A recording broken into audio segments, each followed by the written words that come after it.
ये जूस पीजिए।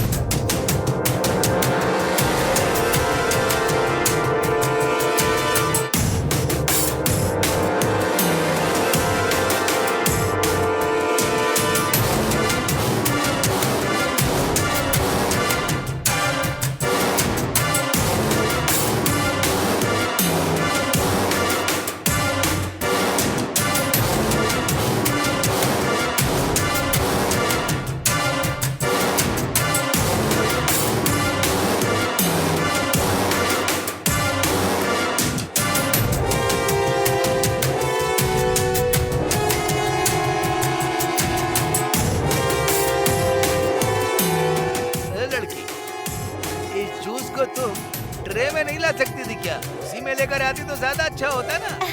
अभी मैं आपके लिए जिस तरह लेकर आई हूँ उसमें इज्जत नहीं है क्या? सही कहा तुमने। इसमें भी एक सम्मान की बात है।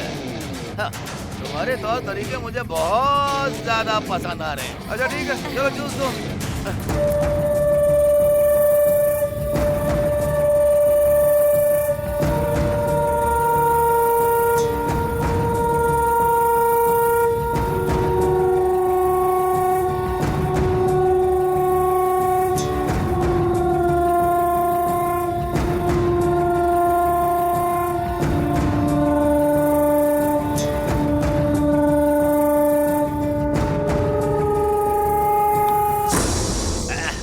अरे अरे अरे, क्या जूस बनाया है तुमने?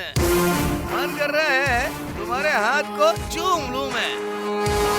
ये सब तो आपकी फिंगर मतलब आपकी किस्मत की वजह से साहब। क्या कहा तुमने?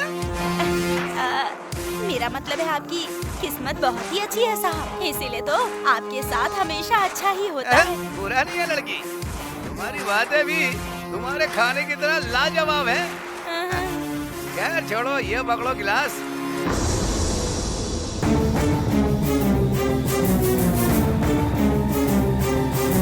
ये क्या तुम फिर से पल्लू में गिलास पकड़ रही हो? हमारे गांव में बड़े बुजुर्ग जिस गिलास में पीते हैं उसे ऐसे ही आदर से वापस लेते हैं। ठीक है ये लो।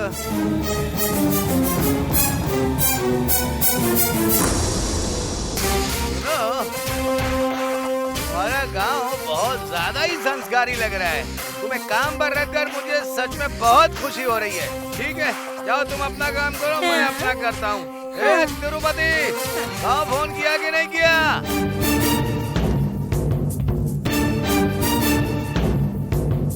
जैसा पापा ने कहा था, फिंगरप्रिंट तो मिल गया है। अब इसी से साबित हो जाएगा कि यही अजय है।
Gauri, oh my God!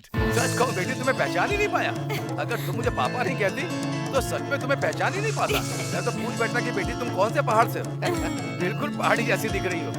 हमें तो पहले से ही पता है अजय कितना बड़ा अपराधी है, इसीलिए उसके घर में इस तरह जाना चाहिए था कि वो कैसे भी मुझे पहचान ही न सके। और इसी वजह से अभी रामी ने तय किया कि मैं पहाड़ी लड़की बनकर वहाँ जाऊँ। लेकिन एक बात को बेटा, अगर तुम्हारा शिवा भी सामने आ जाए तुम्हें पहचान नहीं पाएगा। का फिंगरप्रिंट लेकर आई हो? हाँ लाई हूँ ना पापा। ये लीजिए पापा।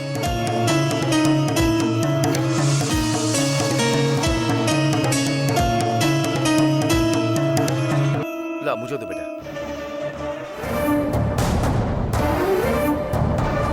इसमें उसी के फिंगरप्रिंट है ना? बिल्कुल साफ आई है पापा। तुम्हारी उंगलियां तो नहीं पड़ी ना इस पे?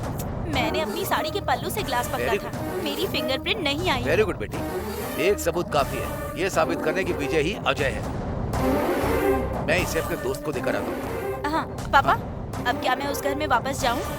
नहीं तो कहीं उससे शक ना हो जाए। अब जब तक रिपोर्ट नहीं आ जाती तब तक तुम्हें वहीं पर रहना होगा। बिल्कुल घबराओ मत, रिपोर्ट बिल्कुल एकदम सही आएगी, उसके बाद तुम वहाँ से हट जाना। ठीक है पापा। और सुनो बेटी, अजय से अपने आप को बचा कर रखना। हाँ ध्यान रखूंगी। हाँ।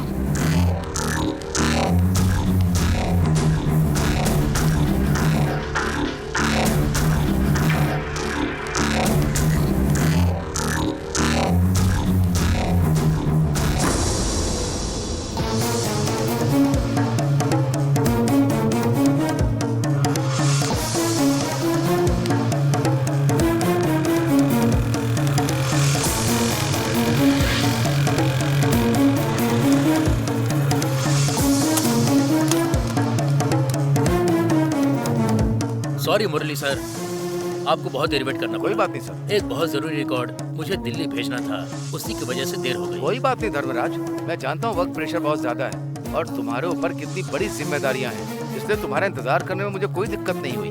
अच्छा तो क्या तुम अब फ्री हो ना? कोई दिक्कत तो नहीं है? अब मैं फ्री हो गया हूँ सर, बताइए ना। वही अजय विजय वाला केस है ना, मैंने आपको जिस फिंगरप्रिंट की बात की थी ना, वो मिल गया है ना? मैं अजय की फिंगरप्रिंट इस ग्लास पर लेकर आया हूँ, जरा देखो।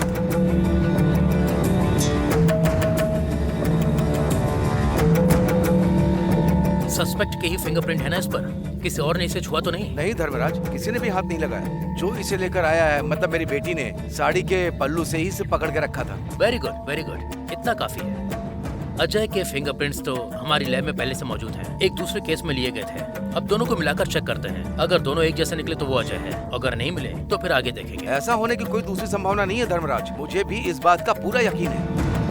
वो कभी ना किसी भी तरह हमारे शिवा को फांसी के तख्ते तक पहुंचाना चाहता है, इसके लिए वो किसी भी हद तक जा सकता है। मुझे यकीन है कि सच आपकी तरफ है मुरली सर। अगर ऐसा नहीं होता तो आप ये लड़ाई नहीं लड़ते। मैं आपकी पूरी मदद करूंगा सर। फिंगरप्रिंट चेक होते ही मैं आपको कॉल कर दूंगा सर।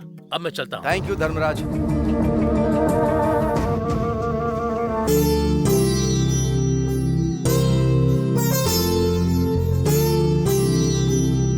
माँ जी, ये लीजिए मंदिर का प्रसाद। क्या बात है सौम्या, आज मंदिर से बड़ी खुश होकर लौटी हूँ। अभी से फोन पे बात हुई थी क्या? उसने कुछ बताया क्या? दीदी से तो बात नहीं हुई, लेकिन आज मंदिर में एक बहुत शुभ बात हुई। जैसे हमेशा प्रार्थना करती हूँ वैसे ही आज भी प्रार्थना कर रही थी। जैसे ही मेरी प्रार्थना पूरी हुई, ठीक उसी वक्त मंदिर की घंटी बज उठी। पता नहीं क्यों, लेकिन मुझे लगा कि भगवान ने दीदी की परेशानी दूर करने का संकेत दे दिया। तभी से मेरा मन बहुत खुश है।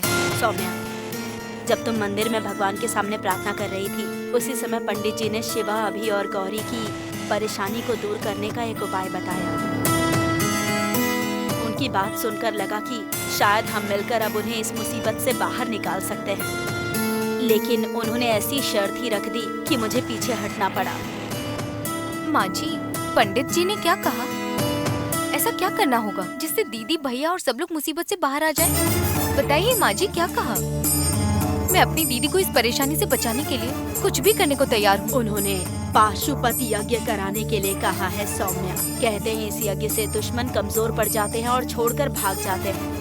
कहते हैं महाभारत में अर्जुन ने भी यही यज्ञ कराया था। इसी के बारे में पंडित जी ने तो बताया। करा लेते हैं, क्या परेशानी है? पंडित जी ने कहा है कि जिस व्यक्ति के लिए यज्ञ कराया जाए उसे अग्नि कुंड के सामने मौजूद रहना होगा और उनके बताए हुए मंत्र को भी बोलना होगा। अब तुम ही बताओ सौम्या, ऐसा कैसे हो सकता है? शिवा, अभिरामी और गौरी तीनों कैसे आ पाएंगे? इसलिए मैंने उन्हें कहा कि सोच कर बताऊंगी। माँ जी, उन्हें बस वहाँ लेकर आना है ना, हम उन्हें लेकर आएंगे। बात इतनी आसान नहीं है। पुलिस चारों तरफ उन्हें ढूंढ रही है और वो एसीपी रामलक्ष्मी बास की तरह हमारे घर पर नजर गड़ाए बैठी है। घर के अंदर कौन आ रहा है, कौन बाहर जा रहा है, हर बात पर नजर रख रही है। ऐसे में हम कैसे शिवा, अभी और गौरी को घर लाकर यज्ञ कराएंगे बताओ माँ तुम? जी, हम उन्हें बिना पुलिस को भनक लगे घर के अंदर लेकर आ सकते हैं माँ जी।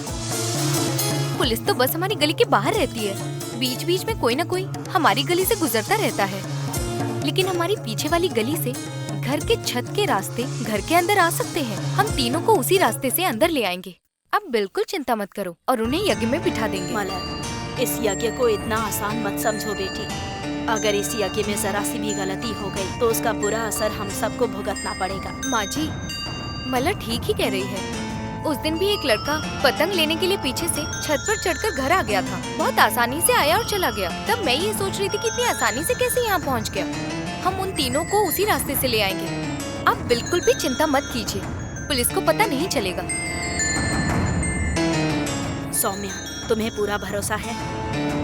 क्या तुम्हें पक्का यकीन है तुम उन्हें यहाँ ला पाओगी? बिल्कुल माँ जी, आप यज्ञ की तैयारियाँ शुरू कीजिए। मैं और मलर जाकर उन्हें यहाँ लेकर आते हैं। तुम दोनों के भरोसे पर ही मैं इस बात के लिए राजी हो रही हूँ। माँ जी, हम उन्हें जरूर यहाँ लेकर आएंगे। तो फिर तुम दोनों पंडित जी से मिलकर आओ और उनसे कहना कि माँ जी ने हामी भर दी है। साथ ही पूजा के सामान की लिस्ट भी लेकर आना। ठीक है माँ जी, ठीक है माँ जी।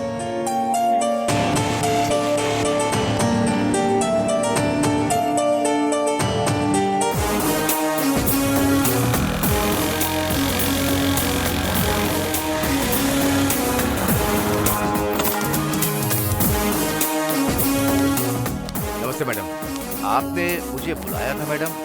कोई जरूरी काम था?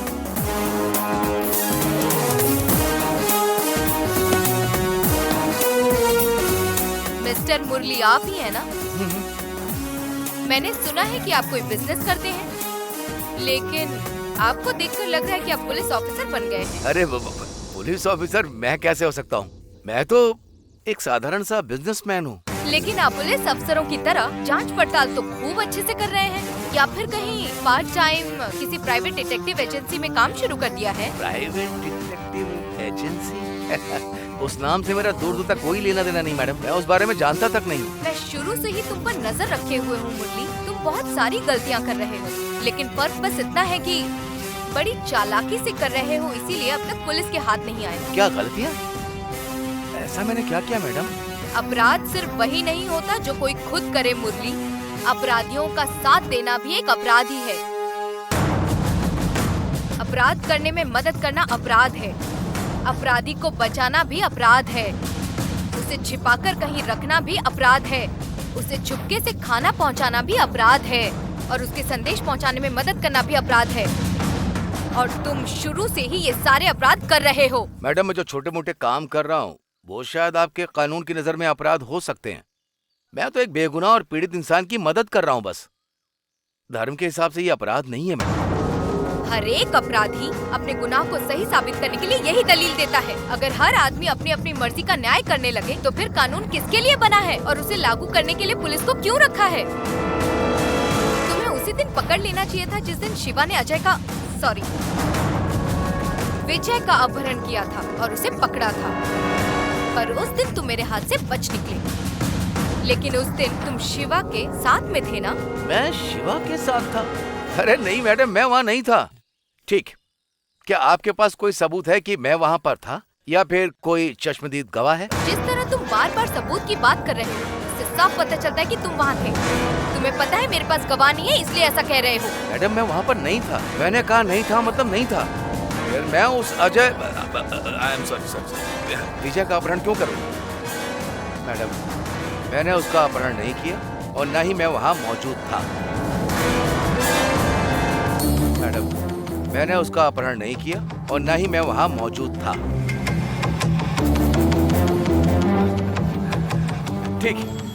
ठीक है, शिवा ने उसका अपहरण किया, पर शिवा भी तो छिपा हुआ घूम रहा है ना। हाँ, फिर वो ये सब कैसे कर सकता है? मैडम, कम से कम ऐसा कहिए जिस पर यकीन हो। मजाक सूझ रहा है? हाँ? और वैसे विजय के घर किसी को भेजकर विजय के फिंगरप्रिंट्स लेकर गवर्नमेंट फॉरेंसिक लैब में जांच के लिए भेजने तक का इंतजाम कर लिया। लगता है सरकार में तुम्हारी अच्छी खासी पहुंच है। कैसे फिंगरप्रिंट मैडम? विजय की फिंगरप्रिंट्स लेकर उसे बैक डोर से फोरेंसिक्स डिपार्टमेंट में भेजा। वहाँ विजय की फिंगरप्रिंट्स की तुलना अजय की फिंगरप्रिंट से करवाने के लिए कहा और रिपोर्ट भी मंगवाई तुमने। मैडम, अगर इंसाफ पाने के लिए फ्रंट डोर से जाना पड़े तो फ्रंट डोर से जाएंगे, अगर बैक डोर से इंसाफ मिलेगा तो फिर हम बैक डोर से जाएंगे। इसमें गलती क्या है मैडम? यही तो कर रहा हूँ मैं। बहुत फिलोसॉफी की बातें कर रहे हो। नहीं नहीं, बिल्कुल भी नहीं। मैं विजय के फिंगरप्रिंट्स कैसे ले सकता हूँ मैडम?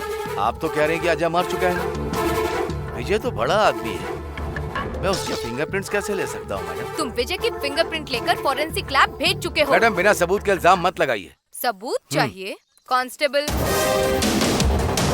Yes madam. यही है सबूत और यही है गवाह। फोरेंसिक डिपार्टमेंट में काम करने वाले एक आदमी को तुमने विजय की फिंगरप्रिंट्स देकर टेस्ट करने को कहा था, इसने देखा था। माणिक्यम, तुमने क्या देखा वो बताओ। जी हाँ मैडम, करुमरियम्मन मंदिर के पीछे इन्होंने फॉरेंसिक डिपार्टमेंट के एक आदमी से मुलाकात की। उसे एक गिलास भी दिया था। बाद में पता चला कि वो इनका दोस्त है। ये उससे फिंगरप्रिंट कंपेयर करने के लिए बातचीत कर रहे थे मैडम। मैं ये बात कहीं भी जाकर कह सकता हूँ मैडम। अब क्या कहना है मिस्टर मुरली? ठीक है मैडम, मैं मानता हूँ कि इन्होंने देखा है, तो इसमें गलत क्या है मैडम? मैंने ऐसा कौन सा काम किया हा? जो आपके कानून के हिसाब से इसे अपराध माना जाएगा? बताइए ना मैडम।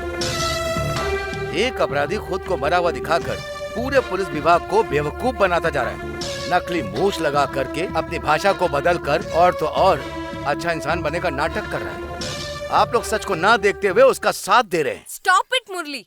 अजय अलग है, विजय अलग है। I am sorry madam. अभी कुछ देर पहले आपकी जुबान फिसली थी ना, अजय की जगह विजय कह दिया था। आपकी जुबान से अनजाने में सच निकला था। अजय और विजय एक ही आदमी है मैडम। ये पता लगाना तो सिर्फ आपका काम था, पर आपने क्या किया? इन सब की सजा हमारा पूरा परिवार भुगत रहा है मैडम। क्या उन्हें बचाना मेरा फर्ज नहीं है? मैं सिर्फ ये साबित करना चाहता हूँ कि अजय ही विजय है और कुछ नहीं। मेरे हाथ सबूत लगा तो सबसे पहले सबूत मैं आपको दूंगा। मैं तो एक तरह से आपकी मदद कर रहा हूँ, इसमें मैं कहाँ गलती कर रहा हूँ? मैं सिर्फ ये साबित करना चाहता हूँ कि हमारे परिवार के लोग अपराधी नहीं है, और असली अपराधी कौन है उसका सबूत जुटाकर मैं सिर्फ आपके हाथों में सौंपना चाहता हूँ। मैं बस वही कर रहा हूँ मैडम। आपके कानून में कहाँ लिखा है कि ये अपराध होता है? बताइए ना मैडम। क्या सही है क्या गलत ये मुझे अच्छे से पता है। इस बारे में मुझे तुम्हारे भाषण की जरूरत नहीं है। तुम अपनी ये सारी जासूसी बंद करो और शिवा, अभि और गौरी से सरेंडर करने के लिए कहो। मैंने ना शिवा को देखा है और ना अभिरामी को, और गौरी कहाँ है ये भी नहीं पता है। यही झूठ तुम बार बार बोल रहे हो। इस चक्कर में तुम मत फंस जाना। तुम्हारी पहुँच बहुत ऊपर तक है, इसीलिए ना तुम बार बार उनका ठिकाना बदल देते हो ताकि हम कितनी भी कोशिश करें उन्हें ढूंढ ना सके। हम जहाँ भी उनका पीछा करते हैं उससे पहले ही तुम उन्हें बचा लेते हो। इसीलिए तुमसे कह रही हूँ कि सारी जासूसी छोड़ो और उनसे कहो कि सरेंडर कर दें। देखिए ना मैडम, आप जिस शिवा, अभिरामी और गौरी की बात कर रही हैं, मुझे नहीं पता कि वो लोग कहाँ हैं। आपके पास तो इतनी बड़ी पुलिस फोर्स है, आप जाकर ढूंढिए ना मैडम। अगर संयोग से वो मिल जाएं तो कृपया करके मुझे भी बताइएगा मैडम। हाँ, चलता हूँ मैडम।